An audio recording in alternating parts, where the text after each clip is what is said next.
Ladies and gentlemen, Welcome to the show. It's the Tiny and Katy Show, powered by Roots Hair Design, Route 11 in Marion. Hey, I'm Tiny. Hey, it's Katy, Saturday morning edition. I love this. Yeah, so welcome back. We're very sorry that we missed posting earlier this week because one of us had to go away on a trip to a spa, and Katy did not. So, wait, you went to a spa? Yeah. You did, really? Yes. So let me take you through this. Okay, go on. When Mary and I first met, she told me eventually that she's a Hershey Hotel every Hershey. year. Yes. And we haven't gone for 3 years because of COVID. So this year was our first year back. Also our first year since having the baby. Also our first time taking the baby to a hotel. Oh, you did? Okay, so you took her with you. Okay. Yeah. So it would have been better to take the baby on a weekend because on the weekend the hotel has a ton of kids activities. Plus there's the lights and Hershey and all that.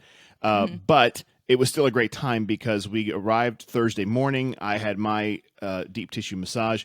Afterward, by the way, I fell in love on this trip. I want to share that with you in just a minute. With another woman or? No, but I probably would leave Mary for this. So the other thing is after that, then Mary had hers. Then we got some dinner and went to the Hershey Theater where they were showing Bluey. Do you know about Bluey? This is a kids show, yes? Well, I mean, I guess I love it too, but yeah. It's a cartoon. It's like cartoon. Well, yeah, Yes. Obviously it's a kids show then. Yeah. Australian. I was joking. I mean, I really do love the show, so I sure watch it with her. But it's Australian Blue Healers. It's an Australian public broadcasting show that has just gone crazy in the U.S. for good reason. It's really good. It's funny. You would like some of the humor in it. What I love is there's a quick tell you why I can relate to this. Not because I drink beer, but there's certain things you don't see in cartoons. Not that you need to see them, but you don't. And there's these kids who are playing, and their dad loves playing with the kids, but he acts like he doesn't.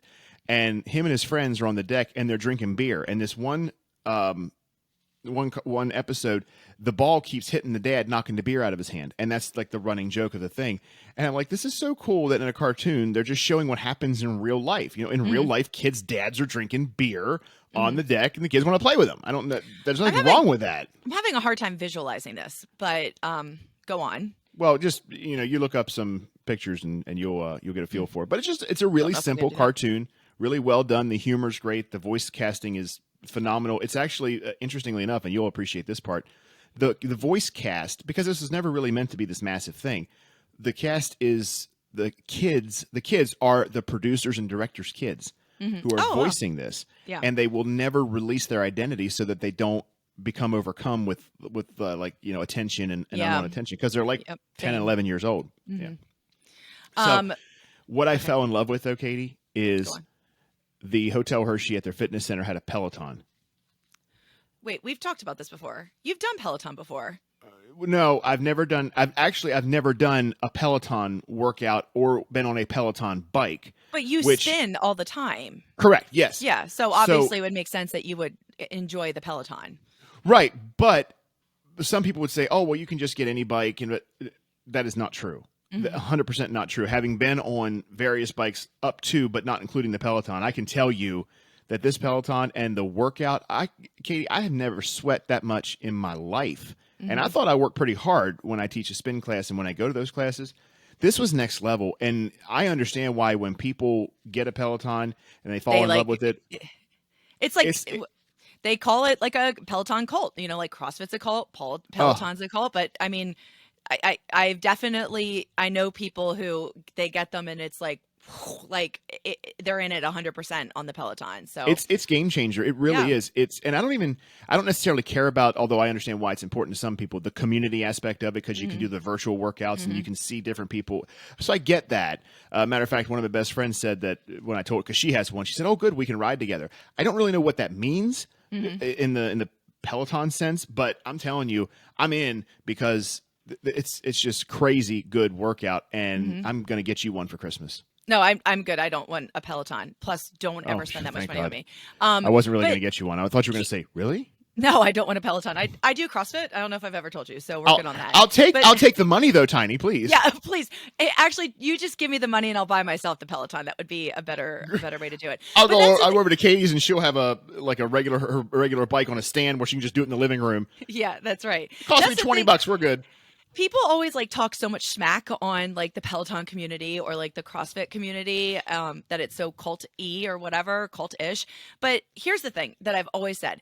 If that's the case, and if CrossFit is a cult and that's what I choose to be a part of, Yeah. like more power to me. If I'm Of a course. part of a community that supports each other, applauds each other, we're trying to be healthy and build better lives for ourselves. Like I'm in 100%, and I don't care about what anybody else has to say about that. It doesn't affect your, I mean, it doesn't for me, but I know for you, it doesn't affect your personality. If I wouldn't know that you do CrossFit, I wouldn't know that you do CrossFit. Well, you would, because I tell you within 5 seconds of meeting me. Well, but you know what I mean, my name though. is Katy Dickinson, and I do CrossFit. And I do CrossFit, and I'm a teacher. And oh, by the way, I used to be on the radio, and I have a podcast. And I have a podcast. Yes, that's pretty much how I start every conversation. I have like 3 things I need to tell you, so let me know when you're ready. Were you finished with your Hotel Hershey story? Yeah, I'm good. We're good. Okay. Lay it on me. I have to tell you what happened at school this week, because it provided so much stress and it was really unnecessary. But yeah, by the way, so is this what the other day we were talking, you said, Tanya, I got to go.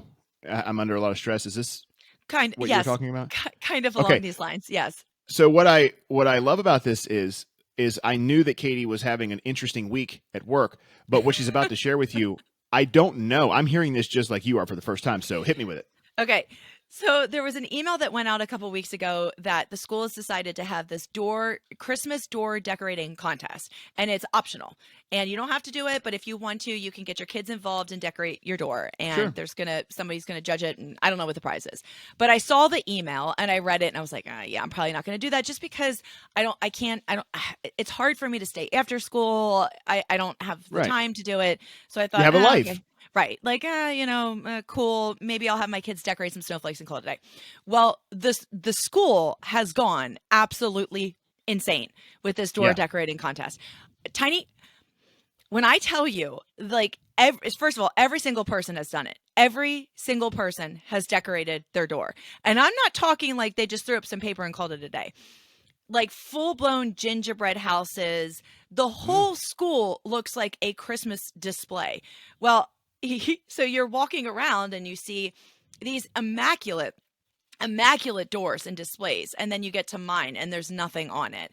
And so I started to have a panic attack, and I was like, I can't not participate in this door decorating contest. Now it's peer pressure. I have to. And plus my kids at this point are like, Miss Dickinson, what are we doing for the door? And I'm like, oh God, I wasn't going to do anything for the door. We're gonna open it and close it and walk through it. That's right.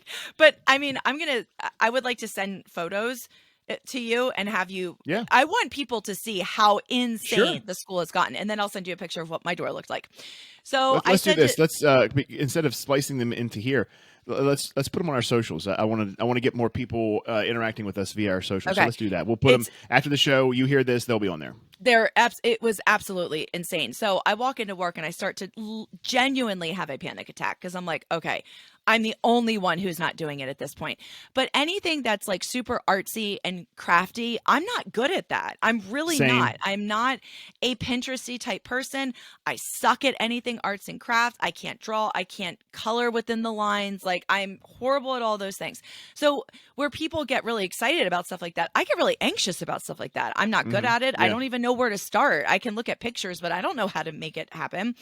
So our aide, who was lovely, she said, listen, let me throw up just like some paper, so it looks like you're at least starting something and you're kind of participating, and then take it from there. Get a work in progress sign or something. Get something up there so it looks like at least I've put paper up. But so I have to tell you the idea that my kids came up with, because I was genuinely impressed with them. So I said, I'm like sweating. Oh my gosh, it's so hot. Maybe it's just because I'm getting the vape. I'm thinking about the door situation and having more anxiety. This menopause is ridiculous. Well, also, did you notice like my super cute like Christmas? Dun dun dun dun dun dun dun. I got new jams for Christmas. So anyway, I sat down with my kids and I said, look, guys, we have to do this door decorating contest. I have zero idea what to do. What do you guys think? And they start throwing out some ideas, and they're all great. But as a class, listen to this. This is what we came up with. We're going to make the door an advent calendar, and they each have decorated a number door for the advent calendar. And then when you open the door, it's going to be a picture of them underneath it. Nice. Isn't that adorable? Isn't that amazing? Oh, I love it. Yes. Yeah. So I was really proud of them because, everybody's doing like a gingerbread house or making it look like a present or doing just like, snow and just, it's so much fun to be here and stuff like that. But Sure. I was genuinely impressed with my kids with that idea. I thought that was a great idea. So they decorated the doors on Friday. I'm taking their pictures on Monday. So I'm actually coming through in the contest and I don't feel as anxious about it. But I'm telling you, like that was the most stressful part of my week was this door decorating contest. And then this other really cool thing happened at work yesterday. Because I teach fourth grade, my kids are a little bit older, a little bit more mature, which is fun because, I taught third grade for so long, but now I feel like I can be more, I don't want to say adult with them because they're still 9, 10 years old, but I don't have to be so childish with them. There's obviously some level that's been achieved differently than what was before. They understand my puns a little bit more, my dad jokes, and they appreciate them, and they make some themselves, and it's just the banter is a little bit more than when I was a third grade teacher. Right. You should have, I'm sorry to add something to this. When their pictures reveal, like maybe on the other side of the paper, they should have to write like a Christmas pun. Or as much as you love puns. I mean, the on top of my door, I was going to have some type of pun about a calendar. I just haven't. I was going to ask you if you could actually help me come up with this saying. Yes, the Advent calendar. Oh my God, Tiny. I love you. Like, I love you so much. That's it. The Advent calendar. I love you so much. That's perfect. Okay.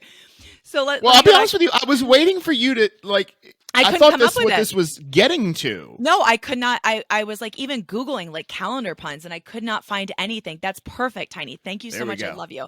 So I was telling my kids, we were talking about card games one day and I was just like, listen, kids, I am a rock star at Rummy. I will smoke anybody at Rummy.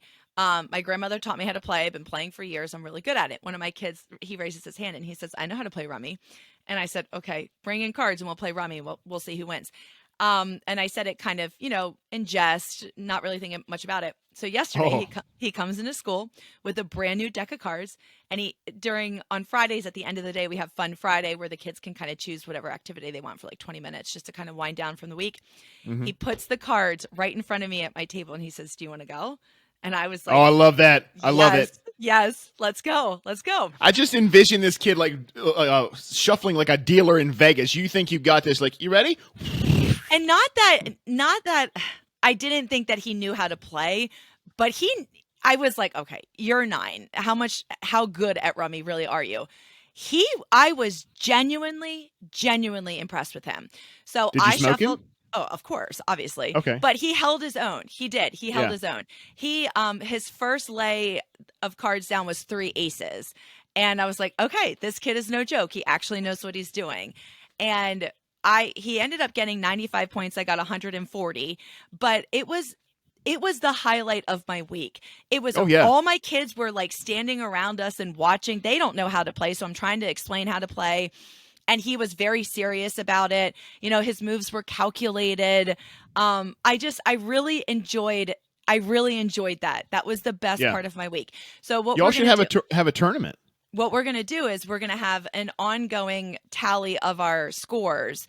And every Friday we're going to play Rummy and just at the end of the year, see who wins. But he did a really good job. I was really proud of him. I started crying because it was like one of the coolest moments I've had with a student. It's because it's something you love too. Yeah. And he was really good and I loved sharing it with him. And I don't know, it was really cool. So it was a very stressful week at work, but it ended on a very high note. I mean, obviously I smoked him at Rummy, but he did hold his own. I was really proud of him for it. So. I was so hoping that you were going to say he won. I cannot even tell you when he how laid much down I wanted those, that. When he laid down those 3 aces, I was like, okay, all right, he's for real. I mean, that's a big move for Rummy, obviously. It's 45 points. But no, I'm very good at Rummy. I'm very good. I would take on anybody. There's 2 things I'm really good at.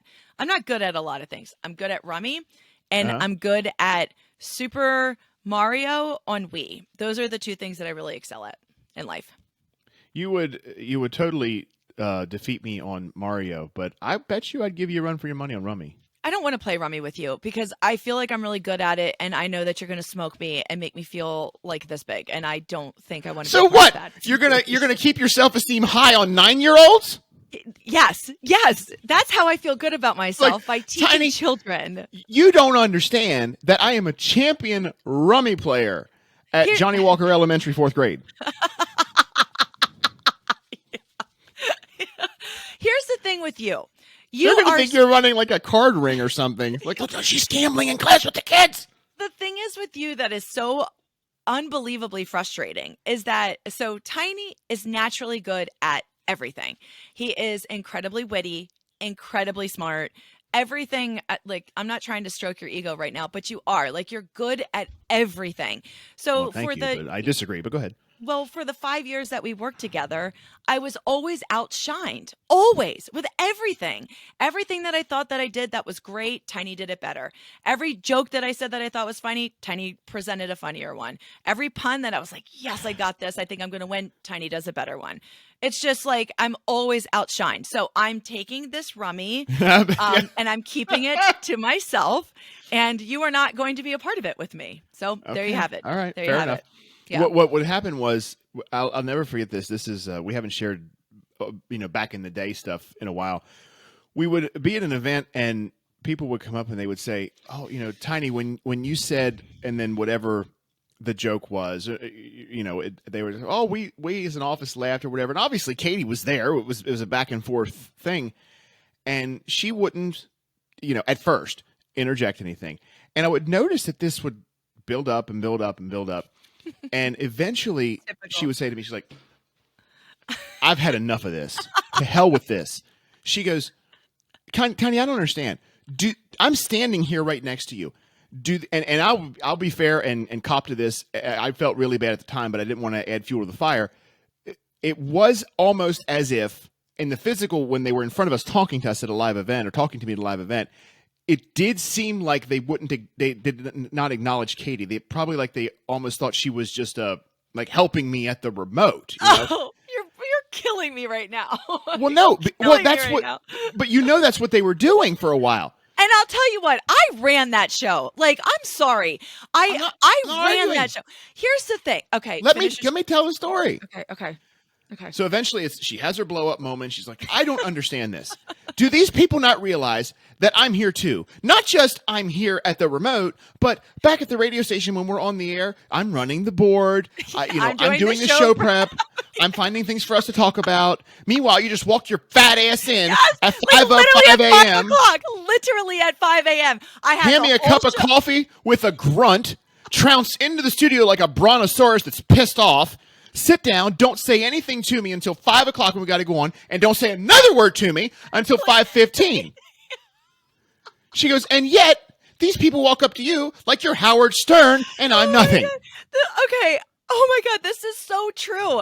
Like, let me give you a little insight into the Tiny and Katy show circa 2010, right? But wait. So let me give me about 20 seconds here. You're still not done. Oh, so it's the Tiny show. Sorry. I told Katy, and I meant this then, and I mean it now when I say this. What she didn't understand was the only reason that I was able to do all that and be funny was because, and I'm not saying this to be negative, but because I presented the jokes. I presented it was so stupid. I mean, she would set up these softballs and lodge these grapefruits right at me, just lob them, just there they are. And they're floating through the air. What am I supposed to do? Just not swing at them? So then eventually people would. I mean, boy, you talk about embracing. But anyway, so Katy, circa 2010, whatever. So here's literally what happened when Tiny and I would work together, and this is why I would get so frustrated. Sorry, where's Walter? Okay, so Tiny and I hosted a morning show for years, and we had so much fun, and we loved it, and we obviously had this natural banter that we do now, back and forth all the time. But I would come in at 4 o'clock in the morning. I would look at all the show prep and I would figure out everything that we were going to talk about. So literally every single break that we had throughout our show was already planned. I knew everything that we were going to talk about. I spent a lot of time thinking about it. And on top of that, I also ran the board. Now, I wanted to do that, meaning like, so when you're in a radio station, someone has to actually like do the controls. She's and pushing the buttons. Pushing the buttons. Yeah. Someone else was pushing my buttons too. And Tiny was on the other side of the counter and just literally would just set up his computer, be on Facebook, and just talk whenever I would tell him Basically, what you see right here is what Katy would look at. It was just Yes. me, a microphone, my headphones, and then obviously my computer. So Tiny would roll in at like 4:55. Our first break every morning was at 5 o'clock on the top of the hour at 5 o'clock. Tiny would roll in at 4:55, come into the studio. Everything would be printed for him, set up right, ready to go for him because he didn't have to worry about preparing anything. He would come in. He would never say good morning to me. He would never speak to me. He would just sit down, and then we would go on the air at 5, do our break, and then I would always be so mad because he just comes in and like doesn't say good morning to me, just rolls in, doesn't do any work, and I mean I'm festering. Like this is like years and years and years of me just like holding all of this in. So then Tiny it wasn't years and years. No. You maybe weeks and weeks. So Tiny then would start to bring me coffee. And he wouldn't show it to me at first. So we would do our break and I would be really angry because he's not talking to me. And then all of a sudden he would bring the coffee cup up from underneath the counter and be like, Bubba, you want this? Yeah. Bubba, you want this?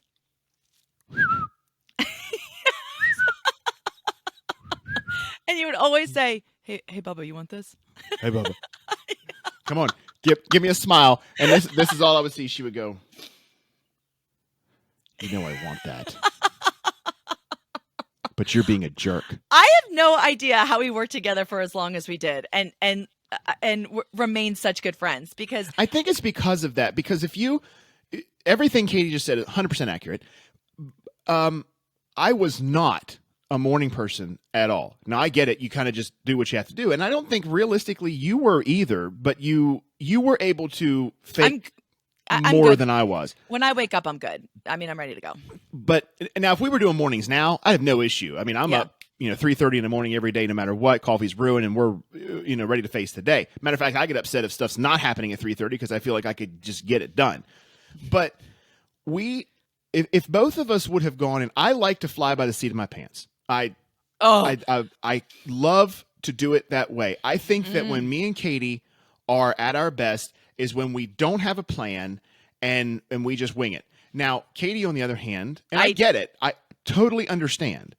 Katy is a preparer. I do not operate like that. You should see my itineraries for like everything I do. Yes, Katy likes to have a plan, an outline, at least some semblance of structure. What would make her upset was that she perceived my attitude as if I was dismissing what she had planned.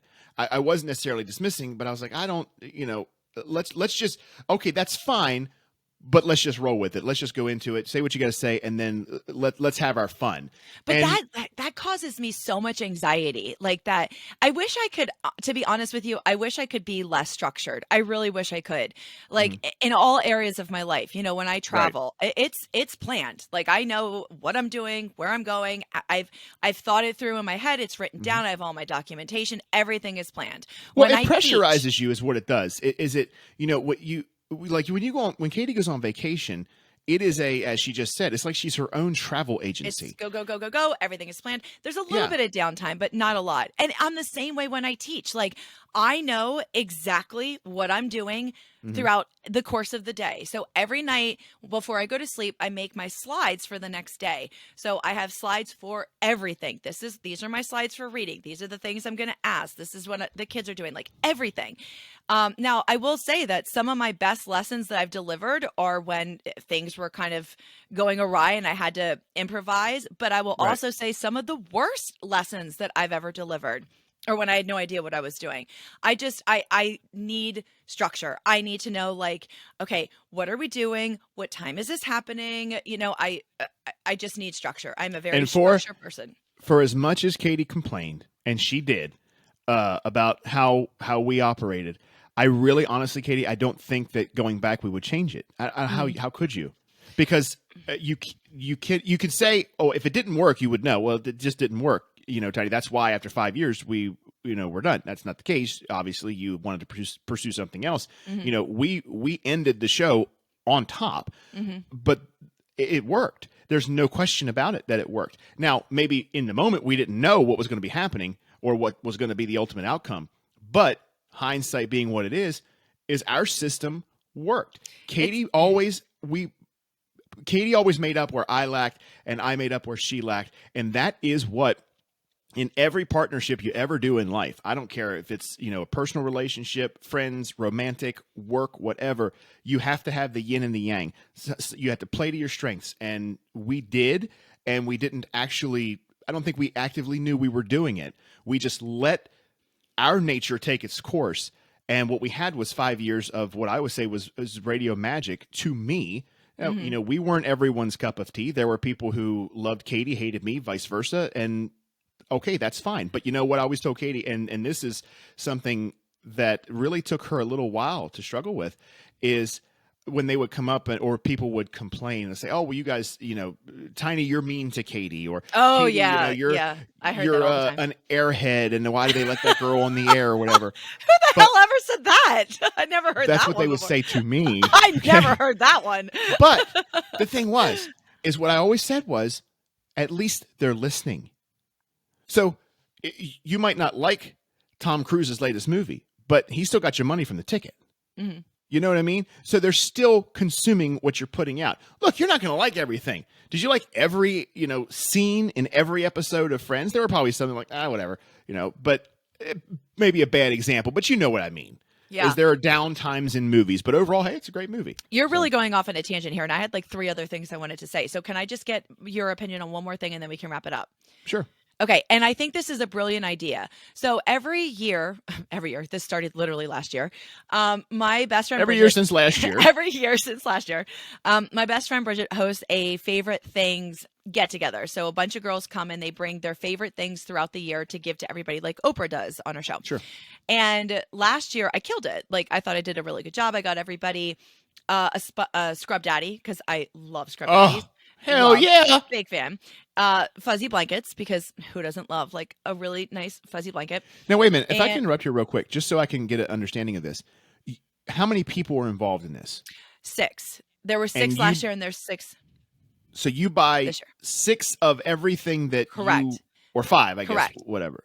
Okay. Correct. Yes. So it can be pricey. So obviously you want to think about things that you love that are not overly expensive, because you're buying for 5 other people or 6 other people. Yeah. And what else did I buy last year? Oh, I'm obsessed with the Mr. Clean, like the Mr. Clean spray to clean your countertops and stuff like that. Okay. I've never seen it. Okay. Well, and so that's what I bought everybody last year. So I was thinking about it this year, because we're doing it again. Like, what are my favorite things from this year? And I don't want to just buy something stupid. I really want to think about, like, okay, what has really truly made my year? What have I enjoyed? What do I love? So I bought everybody. Did you buy everybody a Tiny and Katy Show ornament? No, absolutely not. Oh. I bought everybody a Bluetooth wireless karaoke microphone. Because, Tiny, that is my favorite thing from 2022. My favorite thing was that stupid freaking microphone. Like, I use that microphone so much I broke it, and now I have another one because I use it all the time. So I bought everybody a wireless Bluetooth microphone, and then I bought everybody a felt pens, because oh my God, I love felt pens. Okay. And then the liquid IVs. Have you tried those liquid IVs that you put in your water? Oh, yeah. I think they were originally invented for like hangovers, but honestly, like when I drink it, I just feel better. Absolutely. Well, you do CrossFit, so. Yeah, obviously. Did I tell you I do CrossFit? No, I just knew. So anyway, that's what I bought for my favorite things for this year. And I did tell Bridget about it. Like, hey, this is what I was thinking. And because she said, are you buying everybody a microphone? And I said, yes, I am buying everybody a microphone. She said, I just don't know if everybody is going to use it like you do unless they have children. They won't. No chance. No. But I use it all the time. All the time. Katy, you don't understand. That is going to be the regift of regifts. Okay? But it's Bluetooth. Like, it syncs up to your phone, and you can like sing karaoke in it. Like, that's a good gift. It's a good gift for you. I Hell no. I like bought 8 of them because I was going to hand them out. Like that was going to be my Christmas gift for everybody. Should I not be buying everybody microphones for Okay, Christmas? you have to look at it this way. I bought you one too. Should I take it out of my Amazon? We can have fun with it. So that's Okay, not. I bought you one as well. So there's your Christmas present. Way to spoil that. So here's the way you can do this. Either don't get them or don't give them. I mean, it's done. You know, Sorry, well, done. but take them back. Okay, that's one option, and do something else, or give them out first. Be first, because what I fear is going to happen is mine is going to be the worst. I mean, yeah, you're going to have all these great gifts, and then Katie comes in at the end with this steaming turd, thinking. I just think it's it's going to be amazing. Oh, you guys! Oh, look at that! Oh my goodness! Oh, that John Steinbeck gold-plated novel. Please, come on! Don't worry about that. Oh, what Scrub Daddy Express? No, don't worry about that. What? Dawn spray on your walls? What are you talking about here, ladies and gentlemen? Please, this. You get a Bluetooth microphone, and you get a Bluetooth microphone, and everybody gets a Bluetooth microphone. Okay, Bluetooth microphones out, and let's sing. We didn't start the fire. It's always burning. I'm like, oh, God, that's what's going to happen. And everybody's going to be looking at each other like horns are growing out of your head. I'm like, what the hell is this? Bridget, can you just not invite her next year? Tiny, maybe if you saw how amazing, like, look at how amazing that microphone. We're not talking like a child's toy. Like this is a legit microphone. If P. Diddy had a Bluetooth karaoke microphone, if you're not watching, then that's what you just saw. That's what she just showed me. It looked like something that Celine Dion would be walking around singing, "My Heart Will Go On." That's what I'm saying. This isn't like a child's toy. This is a legit baller freaking microphone. It's gaudy as hell. So mic drop on that one. Believe me, it will be a mic drop too. Everybody's gonna be like, what? Drop that in a bag, honey. Do we have somebody we can give this to? You think? Would the neighbor like this? You know what, honey? Do we have that gag? Well, we gotta bring a gag gift. You know, this is it. Like a white elephant. That's what I was gonna bring. My Jim's doing a white. Or is that what it's called? White elephant. There's several different names, but yeah. Yeah, I was going to bring the same thing for the white. Like, I felt like that was an incredible gift for anybody. But well, you know what I would do if I was part of that, and you had that microphone, and somebody at the gym, you know, drew that or got that or whatever. When it was all over, I'd be like, okay, can we all just talk about the white elephant in the room, please? Because it's this Bluetooth microphone. Well, I've purchased like 10 of them, so everybody's getting one. And Katie knows the manufacturer. These things next year she's going to get them, and they're going to be custom engraved with her face on them. Nothing has provided more joy for me, and like 2022 was not a good year for me. It was not a good year. But the best thing to come out of 2022 is that damn microphone. So Merry Christmas to everybody that I know. That's what you're getting. Yeah, and hopefully you watch this and you'll know and you can prepare for the disappointment when Katie hands out her gifts. Please. That does it for us this week, y'all. Thank you so much for joining us. We love you. It's Tiny and Katie Show, powered by Roots Hair Design, Route 11 in Marion.